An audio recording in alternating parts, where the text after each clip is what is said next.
活到100歲先知道，將黃皮上鑊煮一煮，作用竟然咁犀利㗎，解決咗家家戶戶嘅煩惱。而家夏天啊，屋企啊有小朋友或者有老人家嘅，唔想食飯，冇咩胃口啊，今日呢啖湯就啱晒啦，就係呢個鹹橄欖黃皮排骨湯啦。呢個黃皮啊喺廣東特別受靚仔靚女嘅中意啊，用嚟做咩啊？用嚟煲湯啊，佢就唔係黑暗料理類嘅，呢個煲湯特別靚嘅。記得啦，建議你買呢種雞心黃皮啊，因為雞心黃皮係甜酸咁嘅，唔會特別酸。當佢遇上鹹橄欖嘅鹹甘，你煲出嚟嘅湯啊係甘甜咁嘅，再加上黃皮煲出嚟嘅湯啊係生津解渴。特別適合呢個夏天嘅。嚟睇下今日呢啖湯嘅主要食材先。首先準備咗1斤嘅龍骨，少少黃皮，鹹橄欖。今日呢啖湯嘅靈魂所在呢，就係呢個鹹橄欖啦。我用嘅呢係呢種福建特產鹹橄欖啦。哇，用嚟煲湯啊，甘甜嘅。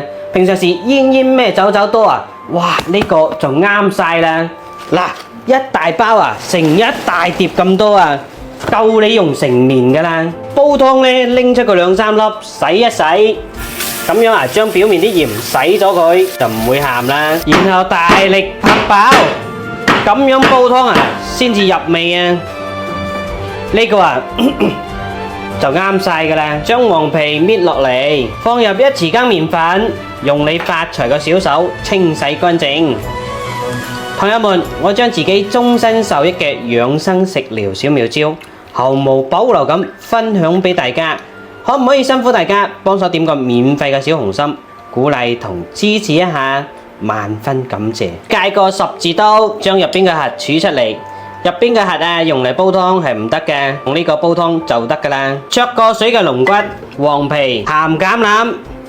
放入2碗長江水，多一啲，大家一齊飲，然後扣蓋煲佢40分鐘就得噶啦。嚟啦，夠鐘，睇下煲靚嘢先。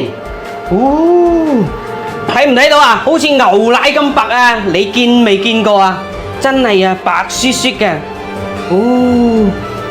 啲橄欖香味同黃皮味撲鼻而嚟。呢個湯啊，聞起身就甘甜噶啦，何況飲起身啊？快啲睇個湯色先。哇，正唔正啊？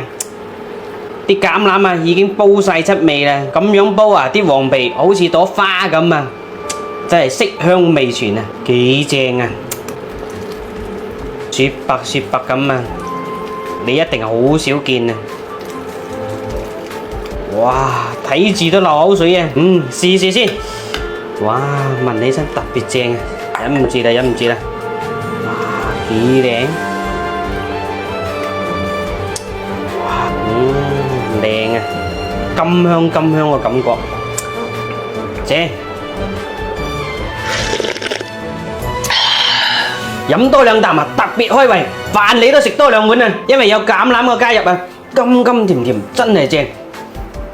食完好回甘啊，建議你得閒都試一試啊，因為呢鹹橄欖啊自帶鹽味，呢個味啊啱好，唔使放鹽噶啦。